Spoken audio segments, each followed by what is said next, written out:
Somebody said my name over there.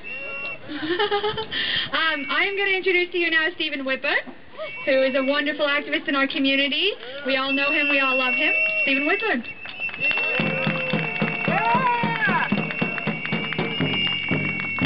All right, everybody, are we angry today? Are we angry today? One more time, are we angry today? It's a sad day. It's a sad day when a man, a former president, who in many respects stood for peace and stood for love, would come and take tens of thousands of dollars to speak at a venue that in so many respects symbolizes hatred and discrimination. It's a very sad day. It's a sad day when here in a wonderful city, the city of San Diego, a city that has a Republican mayor that has publicly and emotionally stood up for equal marriage rights for gay and lesbian couples. A city that prides itself in having the largest rally in the country after the passage of No on AIDS.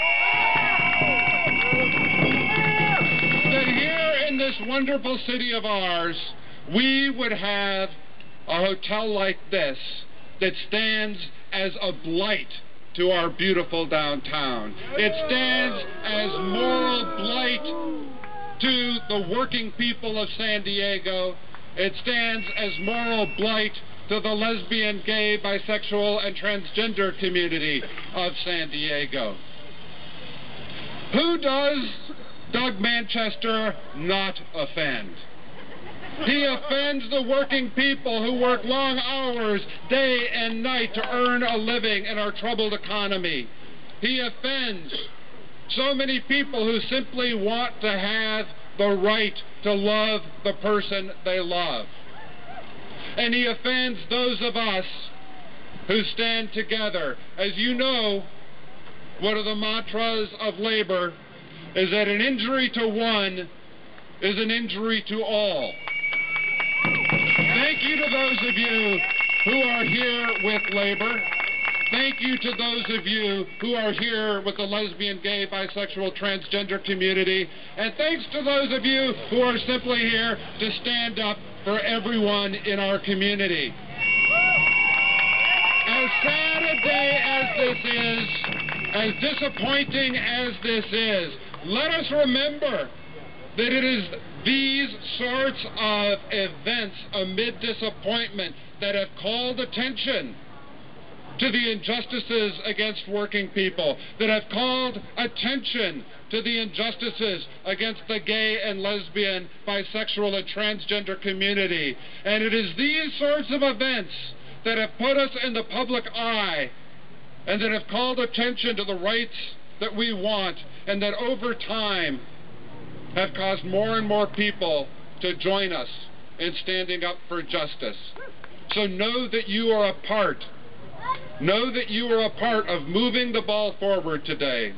Don't forget how far back we were 20 years ago or 10 years ago and how much closer we get every day. You are a part of that. You are a part of the hope. We will do it. Thank you very much for being here.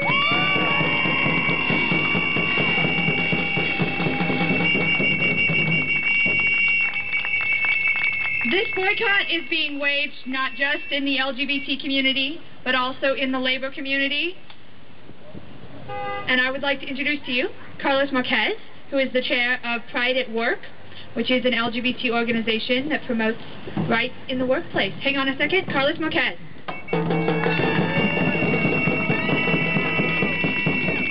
Thank you all again for being here. We really appreciate everyone's support. I see a lot of faces who are supporters of labor in the audience, as well as people who are clear supporters of the LGBT community. And that is exactly what this boycott is all about. President Clinton is crossing a picket line today that represents hundreds of workers in that hotel that cannot get a union, that desperately need a union, that we clearly know have to clean an inordinate amount of rooms in comparison to other hotels in the region that do have a union. This picket line represents people who want to get married, people who love one another, people who will stand against a man who chooses to to assert his ideologies on the rest of us. That's what we fought against. That's what our opposition said we were doing, was asserting our ideology on them. Well, in fact, that's what they're doing to us, and that's what we're here to protest.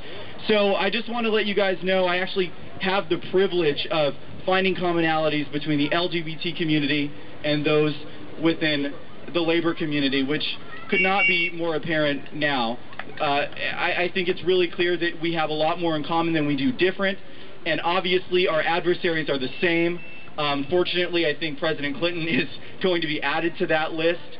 And the best part is that his spokesperson actually said that the boycott had little to do with President Clinton and the association that is hosting the event today, and that it had everything to do with the LGBT labor communities and the hotel, that's who it was between. Well, I mean, a boycott does not exist in a vacuum, and I think we all know that. And so we want to send a really loud message to President Clinton that he cannot simply cross a picket line without consequences.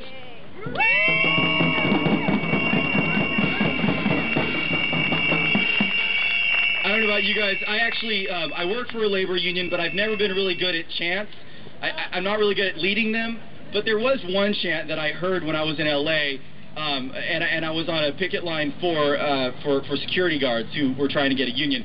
And the chants just had so much rhythm, so I want to try it out today, but you guys have to sort of like give back to me. We're with you. Alrighty.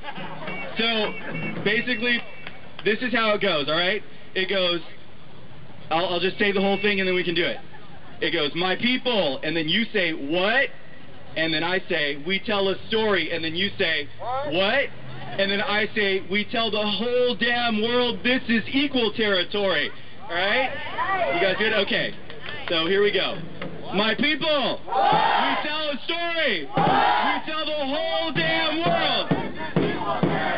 This is equal territory. Come on, guys, my people. We tell a story. We tell the whole damn world. This is equal territory. President Clinton, this is equal territory. Thank you.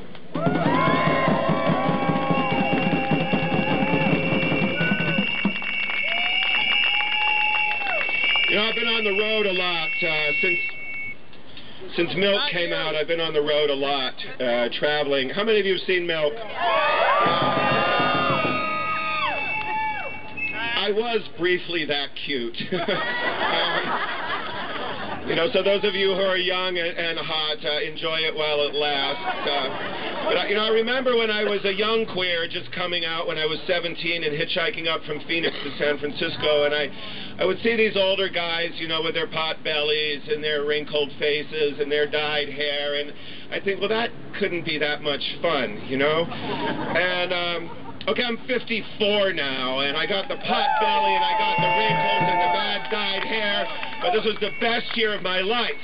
And I think that's a very important message to send to young people. And last Sunday, I was reminded of that when I was in Fresno, California, and I was invited to speak to a group of LGBT high school and middle school student activists. And I thought, well, maybe there'll be 20 or 30 of them there. And I showed up downtown Fresno first thing in the morning last Sunday, and there were 350 young people filling a church. And they told me their stories. And while we're here today to talk about marriage equality, it's very important to keep this in the context of our larger struggle. And what I was reminded of when I met with these young people from Fresno who came from Clovis and Sanger and Stockton and Bakersfield and Lodi and Jackson and Sacramento and Grass Valley, and they were mostly Latino youth. And they told me about the violence that they were experiencing in their schools.